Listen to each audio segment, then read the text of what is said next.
Bonjour, bienvenue à toutes et à tous. Le décryptage de l'actualité nationale, l'actualité très riche. Cette semaine, l'investiture du chef de l'État, dimanche dernier, à Porte-Nouveau, Patrice Talon, et bien sûr dans son discours, a décliné les grands axes de son second quinquennat. Nous allons en parler dans un instant. La formation du nouveau gouvernement 48 heures après, donc mardi dernier.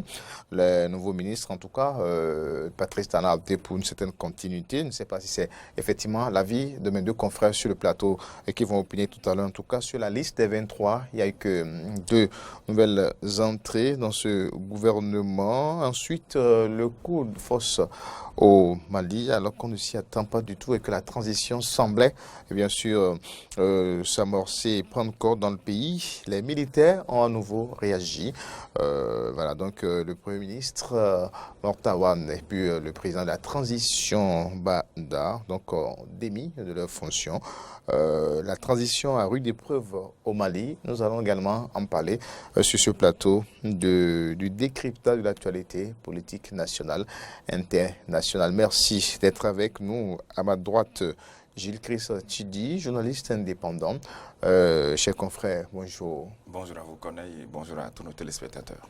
Et puis en face de vous, Hippolyte Dossouanou, DP, quotidien Nouvelle Élite, que vous connaissez déjà sur le plateau aussi. Hippolyte, bonjour. Bonjour Corneille Aïssa, bonjour à nos amis téléspectateurs et téléspectatrices.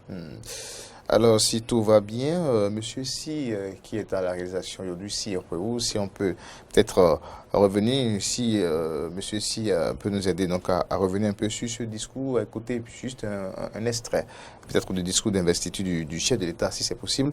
Nous allons peut-être planter le décor, mais en attendant, Gilles Chris Chidi, le président Patrice Talon, prêté serment dimanche dernier. Nous avons suivi l'événement de loin, nous avons retransmis sur la chaîne nationale et autres. Il y a quand même qu'il faut reconnaître avant toute analyse politique la beauté de la cérémonie. Ah oui, tout à fait, ça sautait quand même aux yeux. Non, il faut dire les choses telles qu'elles sont. Ce qui caractérise fondamentalement le chef de l'État et son équipe actuellement, depuis d'ailleurs 2016, c'est l'esthétique dans tout ce que l'on fait. C'est la beauté, c'est l'apparence d'abord. Il faut soigner l'image, le décor, etc. Vous voyez l'estrade qui a été érigée pour abriter un peu la cérémonie, ça a été suffisamment bien fait, les couleurs ne sont pas agressives, c'était vraiment quelque chose de professionnel. Après, vous avez vu comment les membres, les sages de la Cour constitutionnelle étaient installés sur l'estrade. De l'autre côté, la vice-présidente, le président de la République, l'occupation de la scène, le directeur du protocole, son emplacement sur la scène, c'était quelque chose de suffisamment bien orchestré et c'était beau. Voilà. Hippolyte, vous l'avez constaté aussi, hein? Bon, voilà. Oui, moi j'ai fait partie des journalistes qui ont couvert l'investiture du chef de l'État. Et j'avoue que vraiment c'était effectivement beau ce qu'on a assisté. Il y a d'abord le facteur, c'est-à-dire ponctualité qu'on a remarqué, parce qu'à moins 5 du démarrage effectif de la cérémonie d'investiture, le chef de l'État et son épouse étaient là. Préalablement, il y avait la vice-présidente Mariam Talata Zimé qui était là avec son époux également. Et la cérémonie s'est déroulée avec, dans un professionnalisme vraiment très avéré. Et j'avoue aussi que les invités ont effectivement répondu massivement à l'appel du chef de l'État. Et nul ne pouvait assister à ça s'il n'avait pas une carte d'invitation. Et contrairement à ce qu'on assistait les années antérieures où quand un chef d'État est élu, la population pouvait s'y rendre aisément, mais tel n'a pas été le cas. Et les cartes d'invitation sont données aux gens et chacun sait là où il doit rester. Donc on a catégorisé les choses. Il y avait effectivement un ordre et les choses se sont très bien déroulées dans les règles de l'art. C'est vraiment formidable et c'est ça même ce qui caractérise de plus Patrice Guillaume Atanas Talon. Le style, la beauté, voilà, et bien d'autres. Hein, voilà. Maintenant, le discours lui-même maintenant, le discours d'investissement, parce que c'est d'abord la prestation de serment, donc l'attraction même de la cérémonie, la prestation, la première attraction de la cérémonie, c'était la prestation de serment. Et puis ensuite, le discours du chef de l'État et puis l'investiture aussi, qu'on le veuille ou pas, donc de la vice-présidente dans ses fonctions au niveau de la chancellerie et autres. On a vu les attributions qui lui ont été donc remises par le chef de l'État. On revient maintenant, il n'y a pas beaucoup de choses à dire à propos du discours. À propos de la prestation, la formule est connue et tout. Mais on va maintenant parler du discours. Et si tout est bon, je pense qu'on peut suivre juste un extrait avant de lancer le débat. Notre leitmotiv doit être de taire nos querelles pour nous consacrer à l'essentiel. Consolider notre marche vers le progrès en restant mobilisés et soudés dans notre lutte contre la pauvreté, notre réel et seul ennemi. Mes chers compatriotes, oui, c'est cela qui nous permettra de relever le défi de rendre l'eau potable disponible partout au Bénin d'ici à la fin de l'année 2023. Si nous avons su porter le taux global de desserte de 45 à 70% au cours du quinquennat passé, nul doute que nous saurons ensemble atteindre cet objectif. C'est ce même état d'esprit qui nous conduira d'ici 30 mois à l'autonomie énergétique après avoir en 5 ans porté notre niveau de production de presque 0 à 60% de nos besoins, ce qui favorisera la fourniture de l'énergie électrique à tous dans toutes nos localités. Cette détermination nous amènera à densifier notre réseau routier de sorte qu'au terme du mandat, toutes nos communes seront reliées entre elles par des voies bitumées. Nous poursuivrons la dynamique en faveur de l'assainissement et de la modernisation de notre cadre de vie. Ainsi, nos communes seront de plus en plus propres et attrayantes. Ainsi, notre autre devise ne devrait-elle pas désormais liberté, démocratie et bonne gouvernance? Alors, je l'écris, voilà, donc pour planter le décor, un extrait du discours sur l'État. Mais quand on suit bien Patrice Talon, d'abord, il a fait donc un bref bilan de ce que son premier mandat a été. Il est revenu un peu sur les querelles politiques et il a même déclaré qu'il fallait donc enterrer les querelles politiques et maintenant s'atteler aux œuvres de développement. Pour le second mandat, il a insisté sur le social, l'éducation, la réduction de la pauvreté, développement à la base, alors, et puis les orientations également au plan économique. Alors, quelle lecture faites-vous de ce discours ? Non, vous savez, le cœur de la cérémonie même, pour tout analyste, c'est le discours d'investiture. Parce qu'on a beau prêter serment, on a beau faire les parades, on a beau avoir les honneurs militaires à la sortie, et on a beau être, je ne sais pas, dans telle ou telle condition à l'occasion de la prestation de serment. Le cœur de la cérémonie, c'est le discours d'investiture. Et ma foi, je crois que c'était un discours à la hauteur de l'événement. Et surtout à la hauteur de l'enjeu du moment. Pendant le premier quinquennat, il a été constaté, d'ailleurs le chef de l'État l'a plusieurs fois reconnu lui-même, qu'on n'a pas forcément eu beaucoup d'actions d'ordre social. C'est vrai qu'après, il y a une grosse question, peut-être, qui peut même faire l'objet de toute une émission. Qu'est-ce que le social selon le régime actuel?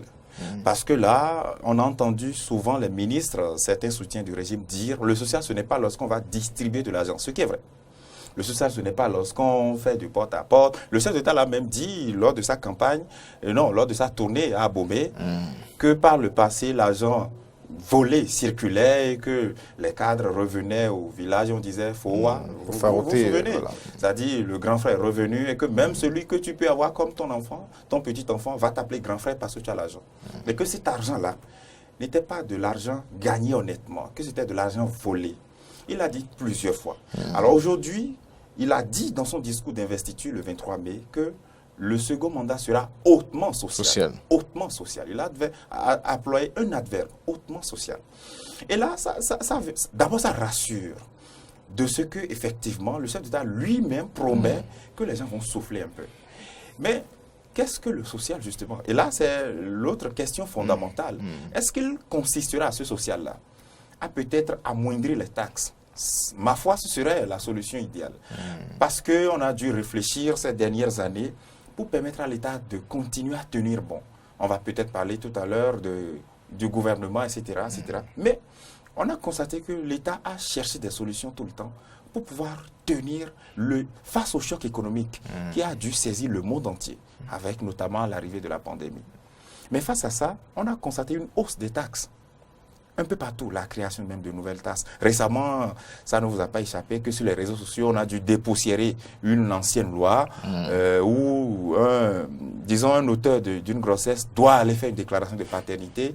Mais ce que les gens agitent sur les réseaux sociaux, c'est le fait que l'homme doit reconnaître la grossesse. Là n'est pas le vrai débat. Le vrai débat, c'est que c'est payant à la mairie. Près de 2000 francs selon mes renseignements. Et donc, chaque fois, il n'y a que beaucoup de choses sont créés de plus en plus pour faire payer les citoyens. Est-ce que c'est ça qu'on va amoindrir?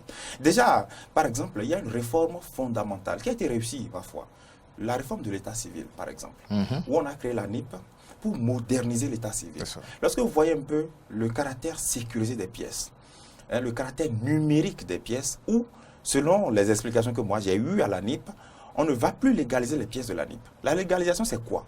C'est que c'est une preuve que vous n'avez pas trafiqué une pièce. Avant de légaliser, vous donnez l'original. Et l'officier d'état civil voit qu'effectivement, c'est une pièce originale avant de légaliser la photocopie. Mais grâce aux pièces de l'ANIP, par exemple, on numérise la pièce. Et donc, lorsque vous fournissez votre acte de naissance sécurisé, on entre le code, enfin, votre code de RAVIP, et on voit toutes les informations relatives à vous. Cette réforme, par exemple, est salutaire dans le fond. Mais après, lorsque vous voyez le coût des pièces, la carte d'identité biométrique qui à elle seule coûte 6 000 francs, et si vous n'avez pas fait l'acte de naissance sécurisé, le certificat d'identification personnelle, tout ça, ça vous coûte 9 800 francs CFA. C'est trop cher pour le citoyen lambda. Est-ce que le social... permettez, est-ce que le social consistera à diminuer le coût de tout ça? C'est vrai que le certificat d'identification personnelle, qui coûtait 2800 francs CFA, y compris la plastification, coûte maintenant 1800 francs CFA. Je suis d'accord. Mais ce n'est qu'une petite goutte dans l'océan. Si on enlève les 1000 francs qu'on a dû extraire, ça fait alors 8800 francs CFA au total. C'est encore trop cher pour le citoyen. Mais la réforme, elle est salutaire, je le dis. Il y a d'autres choses salutaires. La digitalisation, par exemple, lorsque déjà depuis votre salon, vous pouvez demander votre passeport. Qui peut critiquer cela? C'est très bien. Mais après, il faut que l'État, effectivement, à travers sa définition du social, puisse amoindrir le coût de certaines prestations. Ce serait franchement la bonne nouvelle. Et l'autre chose, lorsque par exemple vous allez dans les marchés, lorsque vous écoutez les bonnes dames qui sont confrontées à certaines situations, même nous, citoyens lambda, on est confrontés à une situation qui n'est pas forcément du fait du gouvernement, j'en suis conscient. Je ne le dis pas que c'est la faute au président, mais vous voyez aujourd'hui que les produits de première nécessité coûtent très cher. Le gari, qui est la nourriture de base. Ces dernières années, les gens en parlent beaucoup. Voilà. Absolument. L'huile, ça coûte très cher, le maïs coûte très cher, etc., etc., etc. Bon, ce n'est pas du fait du gouvernement, c'est vrai. Mais est-ce que, par exemple, l'exécutif peut quand même faire quelque chose pour faciliter la tâche aux citoyens? Il faut qu'effectivement le social s'étende dans ces domaines-là. Et il faut que le social aussi permette à l'État de créer beaucoup d'emplois stables. Parce que parfois, lorsqu'on définit de façon brute le concept de l'emploi, même quand, par exemple, on fait le bitumage d'une route, l'État fait le bitumage d'une route, et qu'on emploie des gens pour 2 mois sur le chantier, pour peut-être faire aide-maçon et tout ça, c'est défini dans le concept de l'emploi. On estime qu'on a créé de l'emploi. Mais moi, je parle d'emploi stable. Pas forcément d'employer quelqu'un dans le secteur public, non. Mais créer des conditions aux entreprises d'employer des gens, d'avoir le souffle nécessaire pour leur payer de bons salaires. Parce que si l'entreprise se sent pressurée, l'entreprise réduit sa masse salariale, licencie des gens.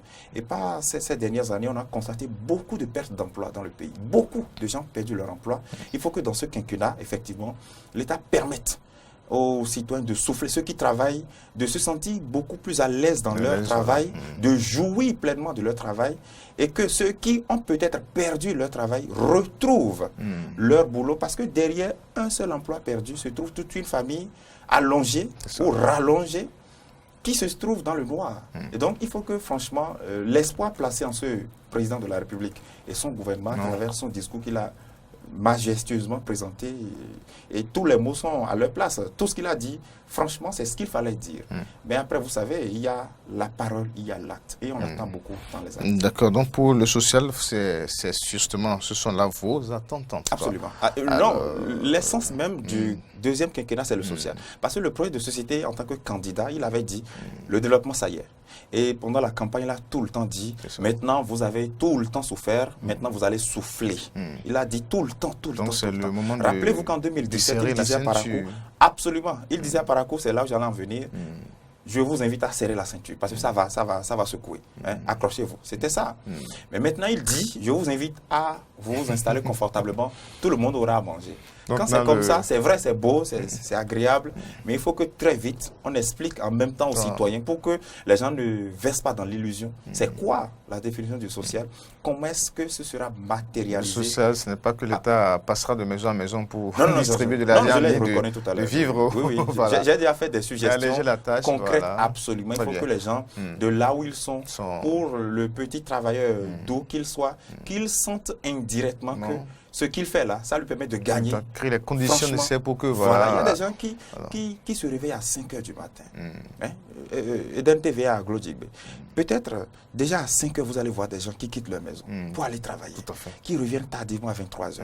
Est-ce que ces gens-là, l'effort qu'ils fournissent, est-ce que ces efforts-là ramènent autant d'argent qu'ils en ont besoin? Si c'est non, il faut que franchement le contexte permettre que effectivement le travail fourni permette aux gens de pouvoir gagner. Le paresseux évidemment n'aura rien. On dit tu gagneras ton pain à la sueur de ton front. C'est même biblique. Mais il faut que celui qui travaille jouisse pleinement de ce qu'il fait. Alors, en attendant que ces actions sociales ne soient vraiment déclinées, peut-être dans le programme d'action du gouvernement, on ne sait pas encore.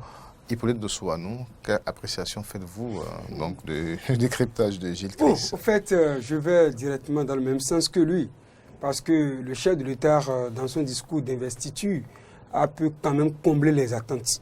Et on l'attendait sur beaucoup de paramètres qu'il a eu quand même la chance d'aborder dans son discours-là, notamment le social, le volet social que Gilles Christ vient d'aborder.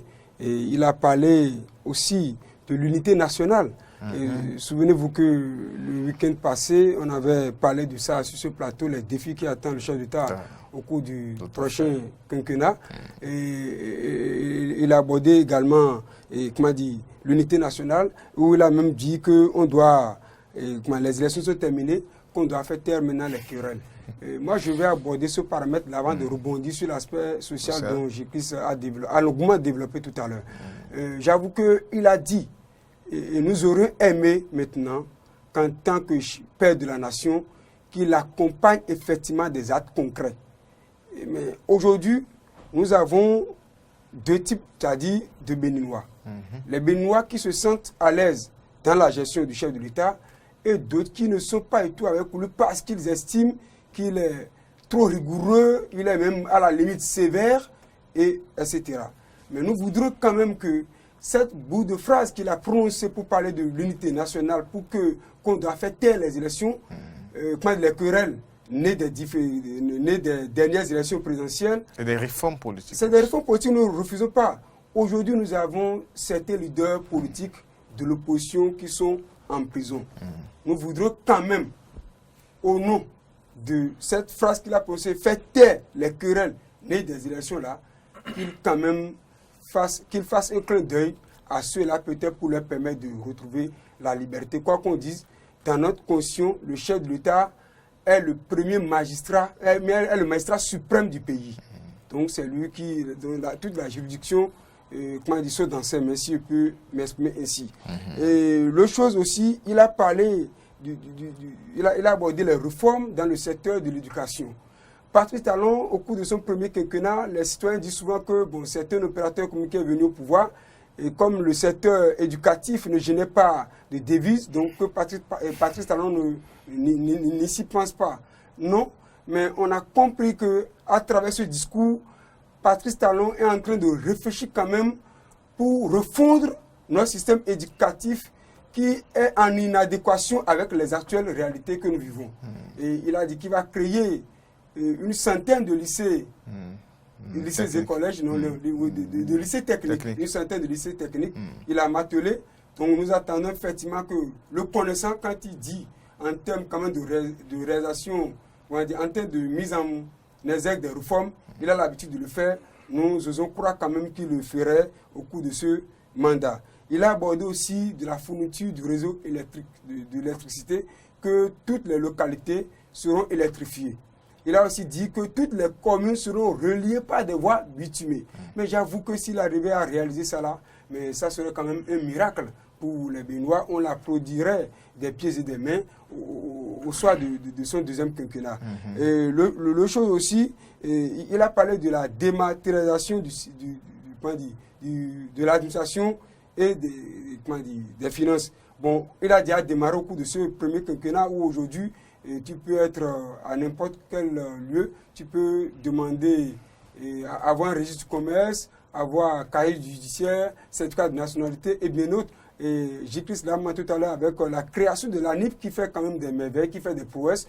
Et nous voyons la manière avec laquelle Dr Cyril Goubedi dirige cette agence-là qui met en exergue les réformes de l'état civil aujourd'hui, où chaque Béninois qui n'était pas détenteur d'une pièce civile peut l'avoir aujourd'hui. Même si ces pièces-là coûtent excessivement cher, je pense qu'avec le social de l'a abordé, il a intérêt quand même, le chef d'État, pas le chef d'État, à diminuer les coûts de ces pièces-là. Même les cas judiciaires qui, en temps sous d'autres régimes, étaient à 700 francs, ils sont aujourd'hui pratiquement à 2000 francs. Pas pratiquement, c'est donc 2000. Il doit revoir tout ça là parce que c'est ça que nous attendons de lui. Donc c'est pour rebondir maintenant par rapport à l'aspect de volet social de le chef d'État abordé.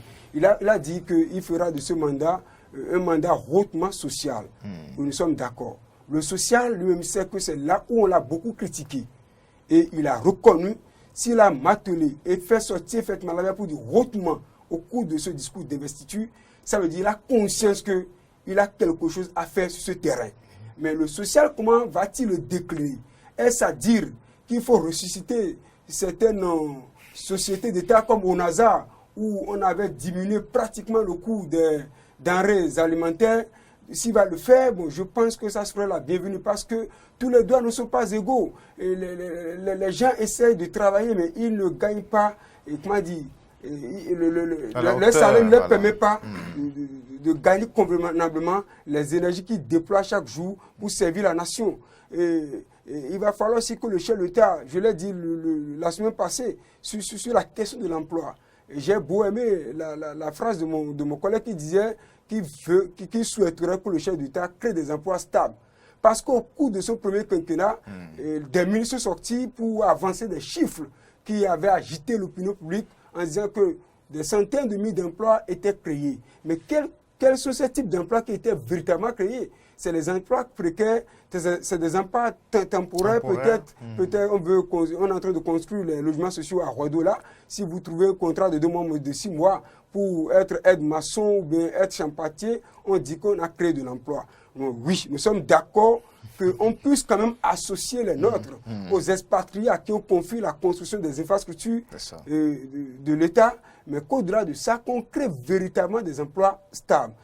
Créer des emplois stables, c'est créer quand même, de créer des industries, des usines, de faire des réformes quand même pour permettre, comment dire,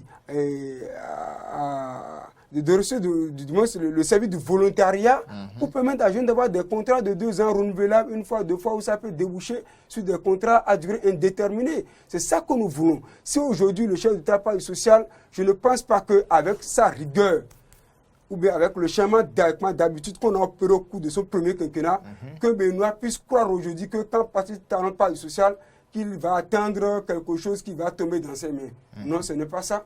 Mais que les différentes réformes qui doivent se faire maintenant puissent se faire dans l'intention de diminuer drastiquement les coûts des pièces d'identité et les coûts même des aliments sur le marché. Que l'État finance peut-être le riz, finance le sucre, donc comment dire, les produits de première nécessité, les produits de première nécessité, qu'on diminue ces coûts-là, mais que l'État les subventionne. Parce que dans le pays, nous sentons véritablement que ça ne va pas. L'autre chose aussi, le social sur lequel nous attendons le chef d'État, c'est de revoir un peu le fisc. Parce que si les entreprises sont trop taxées, je pense que ça rejaillit sur le personnel.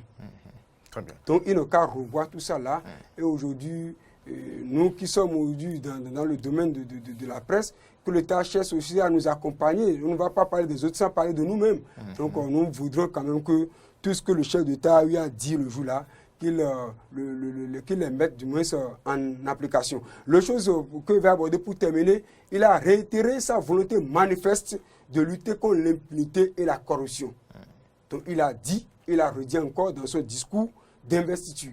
Donc nous voudrons quand même cette lutte implacable qu'il mène contre la corruption, qu'il continue pas à le faire, mais que ça ne soit pas forcément de façon ciblée que nous aurions constaté de façon apparente au cours de son premier mandat, mais qu'il le fasse maintenant véritablement même dans son propre camp, qu'il ait de l'audace. Ceux qui sont proches de lui, qui ont eu par le passé à gérer des choses, mais qui clament maintenant qu'ils sont des soutiens, qui constituent des soutiens autour de lui là, il n'a qu'à fouiller ces dossiers-là pour reciter les dossiers de Sinsad, les dossiers de Maria Greta, et bien les dossiers de l'Assemblée nationale, et bien d'autres. Parce que les noms de ceux qui étaient cités dans ces dossiers-là sont ses premiers soutiens aujourd'hui. Donc nous voudrions qu'au cours de ce ultime mandat dont lui-même il a rappelé dans son discours d'investiture, qu'il fasse preuve quand même d'une lutte impartiale dans sa gestion.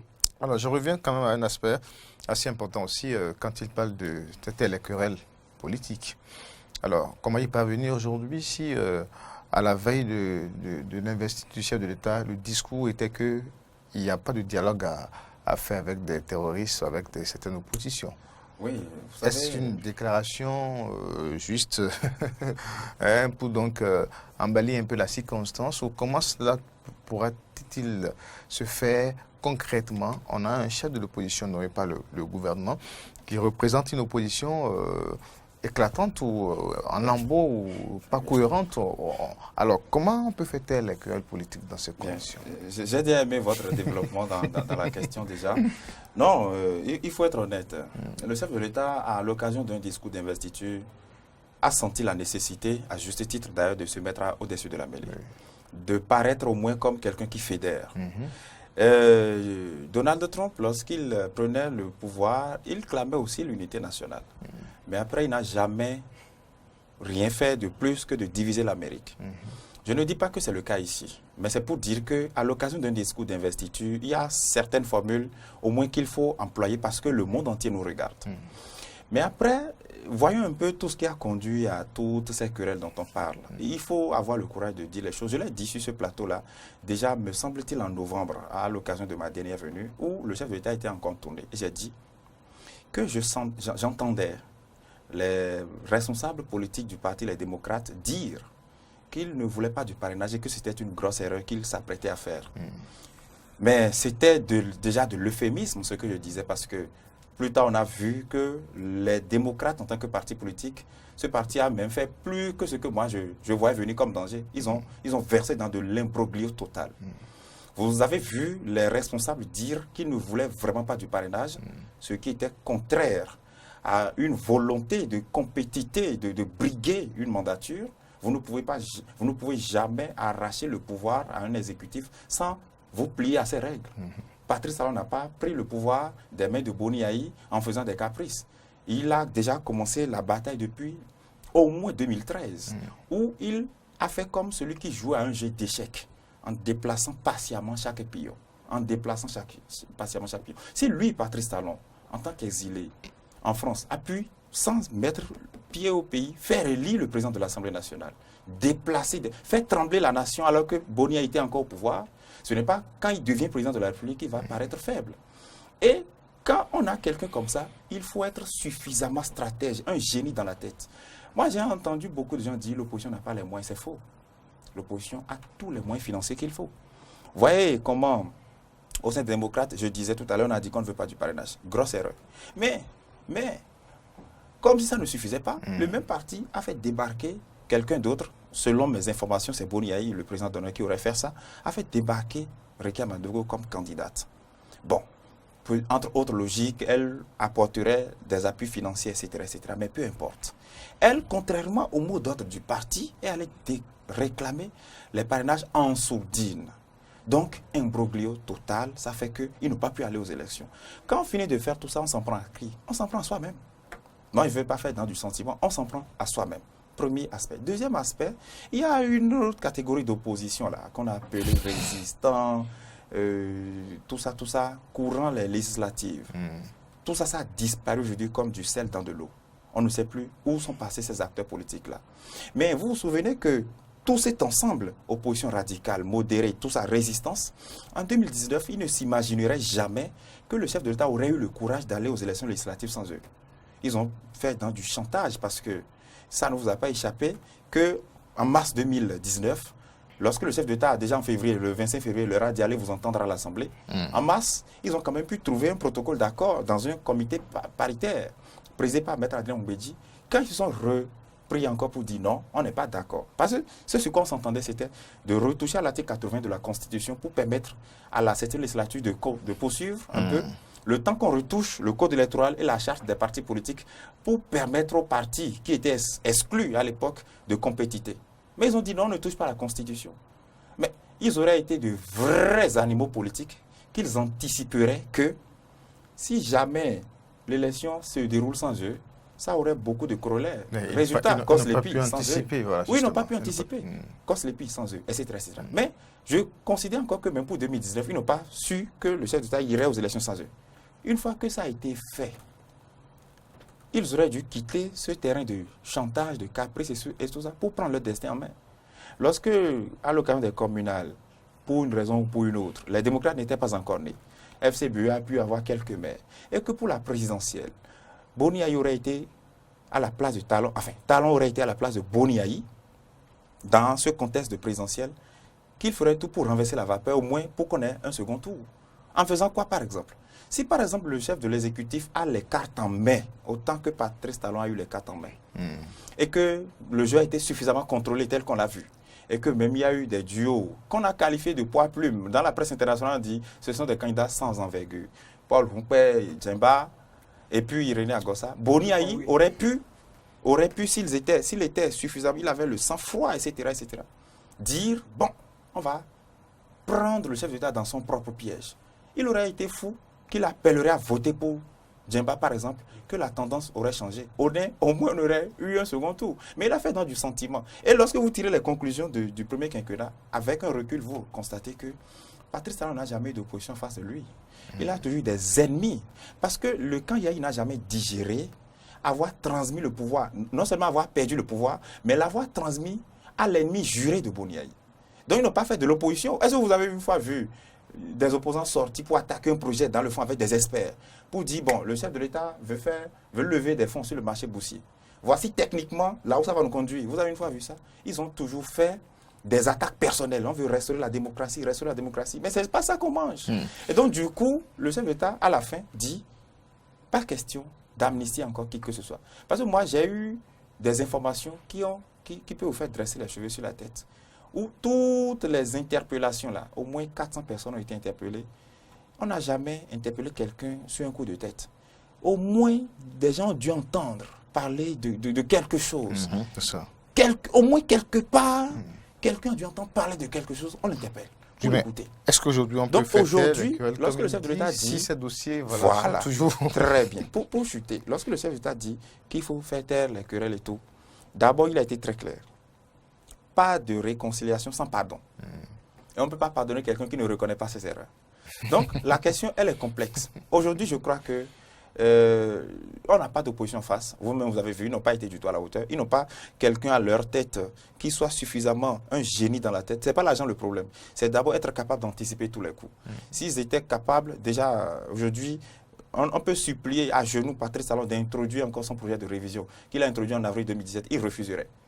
Parce qu'en tant que candidat en 2016, il a dit « je vais réviser la Constitution ». Il a dit ça. Bon, quand il est venu, il a introduit quelque chose de salutaire. Aujourd'hui, quand vous lisez, vous allez pleurer ce qu'il avait introduit. Mais les gens ont refusé. OK. Quand ils ont refusé, et qu'en 2017, le 7 avril, Patrice Talon prend la parole et dit « j'aurais souhaité qu'on réduise les pouvoirs du président de la République ».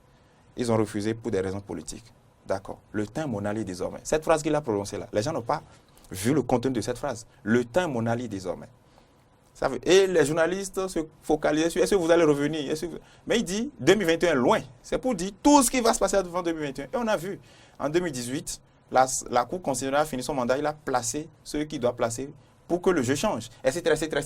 Aujourd'hui, on peut le supplier pour qu'il revienne, il ne reviendra plus. Donc c'est pour dire que l'affaire de réconciliation, c'est une grosse équation. Moi, je ne sais pas comment ça va se passer. Mais ce qui est sûr, je ne les vois pas convoquer une assise, discuter avec qui que ce soit. Je ne les vois pas faire ça. Je ne vois pas non plus les opposants revenir à de bons sentiments, c'est-à-dire reconnaître que le pouvoir leur a échappé, réfléchir pour le récupérer. Ils ne réfléchissent pas pour récupérer le pouvoir. J'ai l'impression qu'ils réfléchissent pour mettre les bâtons dans les roues du chef de l'État pendant sa mandature. Il faut réfléchir pour récupérer le pouvoir. Et pourquoi alors de façon légale. Cette phrase dans ce discours aussi, oui, il l'a prononcé, comme je vous l'ai dit. Si ça paraît un peu compliqué. Non, il l'a prononcé, comme je vous l'ai dit. Souvenez-vous de la lettre de Macron à son endroit. Il dit, vous êtes le premier à pouvoir donner le signal. Je le paraphrase. Vous êtes le premier à pouvoir installer le calme et la réconciliation. Je le cite, je le paraphrase. Ce faisant, le chef d'État sait que dans sa posture de président de la République, il est le père de la nation, comme on le dit par abus de langage. C'est à lui d'appeler à l'unité nationale. Ouattara a appelé les gens à l'unité. Mais les Guillaume Soro ont dit jamais. Vous vous souvenez, non? Donc après, chacun doit jouer sa partition. Je crois que ce qu'il faut souhaiter de l'exécutif, c'est de descendre le mercure. Heureusement, j'ai senti dans le nouveau gouvernement qu'on semble faire descendre le mercure. D'accord, on va en parler tout à l'heure. Tout à fait. Parce que quand on l'a dit, on ne discute pas avec les terroristes, on ne discute pas. Ce langage n'est plus d'actualité actuellement. Donc les choses ont commencé à descendre. Il faut que l'exécutif fasse complètement descendre la tension. Il faut que les gens suivent le rythme. Très bien. Merci Hippolyte. Bon, en fait, contrairement à mon cher confrère Gilles-Christ Tchidi, je ne pense pas que nous ne devrions pas, avec cet appel du chef de l'État, commencer par se mettre encore dans des accusations. Ce n'est pas bien. Qui parle de l'unité nationale, qui parle de réconciliation, le pardon s'impose à tous les camps. Ils ont l'impérieux devoir de s'excuser mutuellement et de se pardonner mutuellement. Ce qui s'est passé jusqu'à aujourd'hui, nous ayons une assemblée totalement acquise à la cour du chef de l'État, que nous ayons aujourd'hui des élus communaux qui n'ont pas, parmi lesquels on ne trouve pas des élus de, comment on appelle, de l'opposition radicale ou des résistants. C'est compliqué. C'est un peu compliqué. Mais quoi qu'on dise, c'est des Béninois qui sont là. À l'Assemblée nationale, on a des Béninois. Au niveau de nos municipalités ou même au niveau de nos conseils communaux, c'est des Béninois qui sont là également.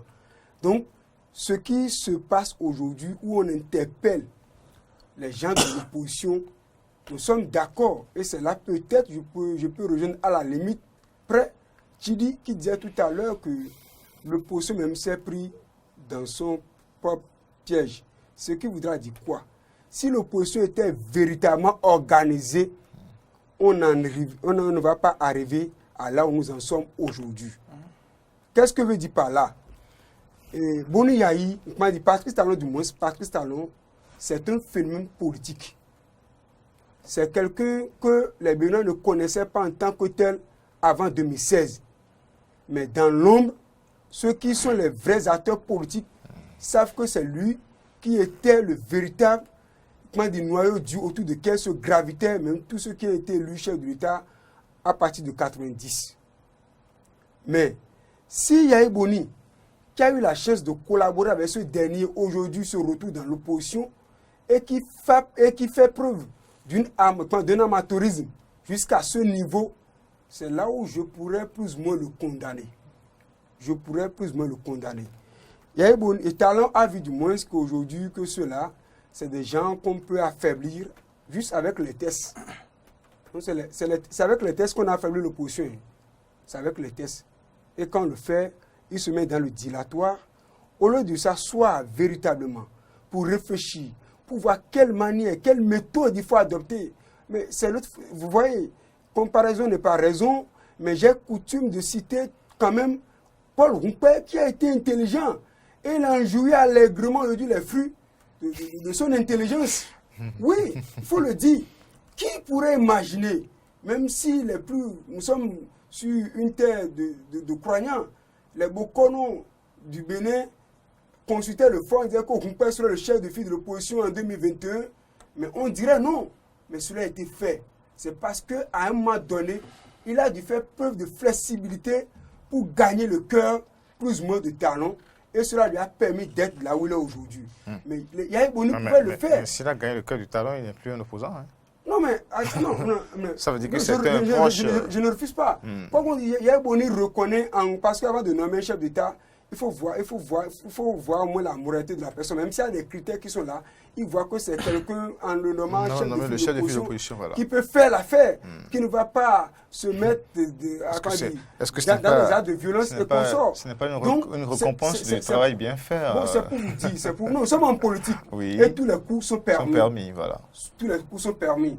On peut bien jouer son coup et c'est bien pour lui aujourd'hui. On le félicite pour ça. Yahya Boni pouvait le faire. Mais pourquoi pour cette élections présidentielles, en politique là, la négociation, c'est la porte de sortie de toute chose. Mais ne pas quand même faire preuve d'humilité en appelant son ex-collaborateur en appelant son ex-collaborateur pour dire bon maintenant je vais vous soutenir, donc essayez de trouver, c'est-à-dire vous voulez trouver les pardons. Il appelle le peuple à voter pour Soumanou Djemba et Paul Nkwe. Mais aujourd'hui on peut assister au second tour et peut-être les jeux peuvent changer, parti ne sera pas réélu. Donc c'est Yahya Boni qui a encore retransmis très aisément le pouvoir dans les mains de Talon à travers ce chaos qu'on a assisté par les 4%. Mais par rapport à l'unité nationale, pour terminer, par rapport à l'unité nationale, je voudrais dire qu'aujourd'hui, s'il y aurait effectivement l'unité nationale, si on doit taire les querelles, là-bas se trouve dans le camp du chef de l'État. Parce que la destinée du pays lui est confiée. Ce n'est plus dans les mains de Yahya Boni ni des opposants. Lui est confiée. C'est à lui de savoir la manière par laquelle il peut quand même réunir toute la classe politique autour de lui. Ils vont parler et pour faire taire les querelles. Je le dis, je ne souhaiterais pas peut-être qu'on continue par poursuivre les opposants, les gens des partis, les démocrates, et chaque fois, on dit souvent qu'un mauvais arrangement vaut mieux que bon procès. Nous sommes d'accord que notre justice est une justice équitable, c'est une justice indépendante qui joue énormément son rôle, mais le rôle qui lui est dévolu. Mais nous aurions souhaité quand même que le chef d'État supplante cela en faisant preuve quand même d'un patriotisme vraiment avéré, en pardonnant tous ceux qui ont perpétré tous ces actes de violence. C'est peut-être le début de ce pardon qui transparaît déjà dans cette phrase-là qu'il faut donc faire l'électoral politique. Que cela puisse être matérialisé les jours à venir. Que ces frères qu'il a pour dire, les élections ainsi que les querelles engendrées sont donc du passé. Nous travaillerons dans la cohésion. Il a dit le développement, ça y est. Je le redis encore ce matin sur ce plateau que on ne pourrait pas faire le développement avec des citoyens en prison. On ne pourrait pas faire le développement avec la désunison. On ne saurait amorcer véritablement le développement de notre pays dans les querelles ou dans la diversion. Donc nous souhaiterions que chacun là mène la balle à terre. Que ce soit les opposants, les résistants, les gens de l'opposition modérée et les gens de la mouvance qui savent que c'est le Bénin qui nous unit, qui nous réunit. On a l'impérieux devoir de faire taire les querelles là pour nous réasseoir. Même si le chef d'État a vu aujourd'hui qu'il faille changer notre devise, qui était jusqu'à l'heure où nous parlons, fraternité, justice, travail, en peut-être liberté, démocratie et bonne volonté. Je pense que on ne peut pas parler de gouvernance. Bonne volonté ou bonne gouvernance. Il a dit liberté, démocratie, bonne gouvernance. Voilà. Donc quand on réunit les trois expressions ou les trois mots qu'il a alignés à ce niveau-là, cela ne peut pas se monnayer en acte s'il n'a pas la cohésion, c'est-à-dire s'il n'a pas la cohésion, s'il n'a pas l'union. Donc dans l'un ou dans l'autre cas, nous avons le chef d'État aujourd'hui le devoir nécessaire de ramener effectivement la balle à terre, de laisser les poursuites et que de faire asseoir. Je ne veux pas qu'on ait une conférence de force bis, mais par d'autres manières quand même là, pour qu'on puisse revenir dans la classe politique, le dialogue voilà. social dans notre pays. Merci bien, Julie Chris. Oui, nous allons dire un mot sur la formation du gouvernement, rapidement avant de parler de Mali, parce qu'on a encore quelques minutes encore. Non, je voudrais repréciser ma pensée. Je n'ai, sauf à ce qu'on me prouve le contraire, accusé personne ici sur ce plateau. J'ai fait des analyses, des démonstrations du début jusqu'à la fin pour vous montrer quand même que c'est un contexte suffisamment complexe et qu'il ne faut pas y aller avec hypocrisie ni naïveté. Il ne faut pas encore me taxer d'avoir accusé tel ou tel. Encore que tout à l'heure, j'ai quand même entendu certains mots très forts. Amateurisme, dilatoire, etc. Finalement, vous demandez qui accuse qui sur ce plateau. Donc, je n'ai accusé personne. Alors, cela dit, sur le nouveau gouvernement qui a été formé, vous voyez, la première leçon à tirer directement, c'est que le chef de l'État montre quand même qu'il sait où il va et ce qu'il veut. Première chose, il veut de la stabilité dans la gestion de l'État. Les ministres qui ont eu 4 ans, 3 ans, 5 ans pour gérer leur portefeuille maîtrisent plus leur dossier que si on faisait venir d'autres ministres. Le chef de l'État l'a compris. Le temps pour un nouveau ministre de s'imprégner des dossiers de son ministère pourrait ralentir le président de la République dans son action. Le président, lui, il a un agenda très clair. Il veut atteindre certains niveaux avant 2026. Et il sait il se dit que s'il change toute l'équipe, peut-être pour contenter des partis politiques, ça va le ralentir, lui, dans son action, alors qu'il n'a pas envie de faire dans du marchandage politique. C'est la première leçon à tirer. Deuxième leçon à tirer, vous constatez finalement que de tout le gouvernement, il y a eu 3 départs et 2 entrées seulement. On a 23 ministres du gouvernement. Et de ces ministres qui sont venus, disons de tous ceux qui sont partis là, il y a eu pratiquement un seul qui est vraiment parti par la petite porte. C'est le ministre des Enseignements secondaires techniques et de la formation professionnelle, le professeur Maounio Kakpo. Et à la fin, je tire une conclusion que Maounio Kakpo, les postes politiques ne lui marchent pas vraiment. Lorsqu'il a été directeur des armées concours, premièrement avant Patrice Talon, il est sorti presque sous tout à fait. vraiment pas la petite porte, je vais dire, pour faire court. Et puis sa nomination en tant que ministre aussi a été contestée. Voilà. On voit que sous sa gestion, il y a eu beaucoup de tollés, au point où le chef de l'État lui-même a été obligé, en octobre 2020, de réunir les syndicats de l'enseignement, les aspirants, 2 représentants des aspirants, pour intervenir lui-même dans un dossier géré par ce ministre. Ça veut dire que depuis des mois, il savait que ça grognait au sein du ministère et que ça n'allait pas et que la tension était très haute. Le chef d'État, lui, a certainement demandé au ministre de tout faire pour qu'on ait au sein de son portefeuille ministériel, ceux qu'on appelait les vacataires, là, qu'on puisse les sédentariser. Il faut qu'on trouve la formule. C'est le ministère qui a certainement proposé des tests, des diagnostics, les bases de données, etc. Ce n'est pas le chef d'État qui a constitué la base. Mais on a constaté que dans le déploiement, il y a eu beaucoup d'amateurisme. Même les ACE, les fonctionnaires de l'État qui sont au ministère, sont contre le ministre. Donc, ce sont des leçons à tirer. Le ministre Alain Oronla, lorsqu'il est parti et que les commentaires allaient dans tous les sens, le chef d'État s'est trouvé obligé d'intervenir pour clarifier pourquoi Alain Oronla est parti. On sait comment Saka Lafi est parti du gouvernement. C'est pour aller exercer d'autres charges. Mais Maounio Kakpo est le seul qui est sorti par la petite porte. C'est une leçon à tout le monde. Et lorsque vous avez vu celui qu'on a fait venir, c'est quelqu'un qui est toujours au ministère et selon mes informations, qui est toujours discret, posé dans les actions. Et ce qui détermine ou caractérise le chef de l'État dans sa gestion, c'est l'élégance dans l'action, c'est-à-dire faire ce qu'on doit faire dans l'efficacité sans faire du bruit. Regardez Romeo Wadani, qu'est-ce qui lui a valu d'être élevé au rang de ministre d'État? C'est son génie, mais dans le calme. Si le Bénin a pu résister à la pandémie du coronavirus sur le plan économique, a pu résister à la fermeture des frontières par le Nigeria au plan économique et que l'État est resté debout, c'est grâce au génie de cet homme, Romeo Wadani.